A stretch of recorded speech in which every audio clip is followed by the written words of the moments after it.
cultural dependency grows on itself, and the more it grows, the more you have total control from a totalitarian governmental regime.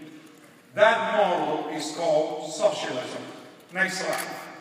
Unfortunately, the church has lost its impact to this trend. Next slide. Now, why is the church silent? Well, there are a series of reasons. The first one is separation of church and state. That's the excuse. Separation of church and state is not in the Constitution. It's not in the Declaration of Independence. You have to realize that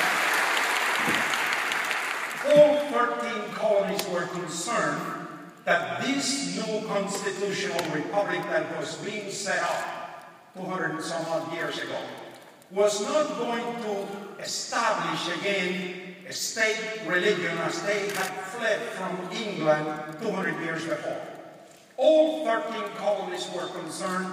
The Danbury Baptists expressed that concern to Thomas Jefferson. Next slide.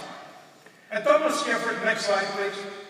Thomas Jefferson writes a letter to the Danbury Baptists. 3 points in that letter. Number one, he says, in matters of religion, those are only between you and God. Nobody else should interfere. Then he cites verbatim the First Amendment of the Constitution.